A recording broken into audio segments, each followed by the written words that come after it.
آموزش یه نون فوق 3 سوته کافیه اراده کنید تا کمتر از نیم ساعت توی سفرته. قبل از هر چیزی دکمه سابسکرایب و زنگوله رو بزنید تا بریم سراغ آموزش امروزمون. 2 پیمان آرد سفید یا آرد نانوایی، 1 قاشق چایخوری نمک، 1 قاشق چایخوری بیکینگ پودر، 3 قاشق غذاخوری روغن مایع.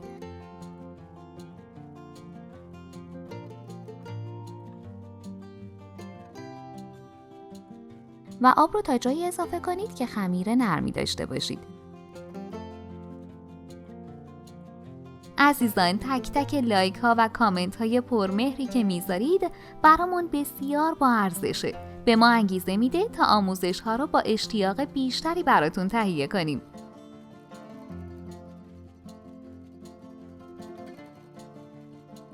خمیر رو 5 دقیقه ورز بدید.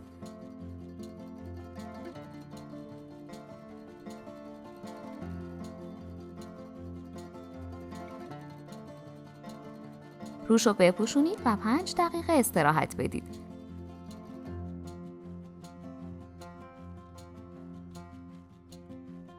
با کاتر به 8 قسمت تقسیمش کنید.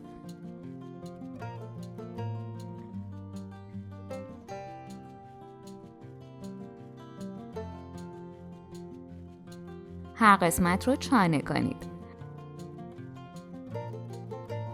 اگه از این آموزش بعداً میخوای استفاده کنی، حتما دکمه سابسکرایب رو بزن تا بتونی به راحتی دوباره پیداش کنی.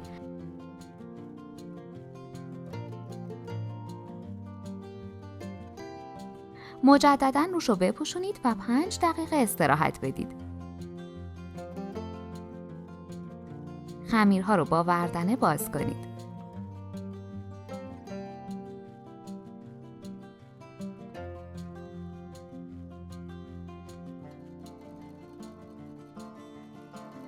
داخل تابه‌ای که داغ شده و بدون قطره روغن خمیرها رو بذارید.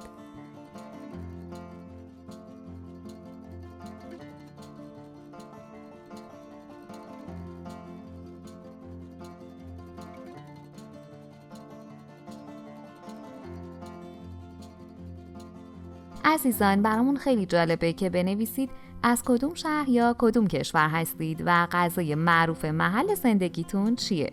توی کامنت ها برامون بنویسید که چه غذایی رو دوست دارید آموزش بدیم.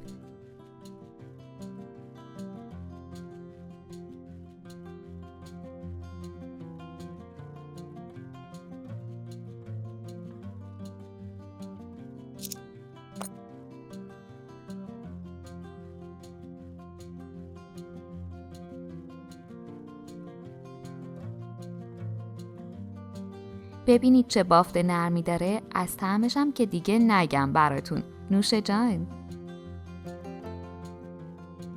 آیا میدونستید که میتونید با زدن دکمه تانکس در زیر همین ویدیو هر چقدر هم که کوچک باشه بهمون کمک مالی کنید و این باعث میشه بتونیم ویدیوهای خیلی با کیفیت‌تر و متنوع‌تری برای شما عزیزان آماده کنیم.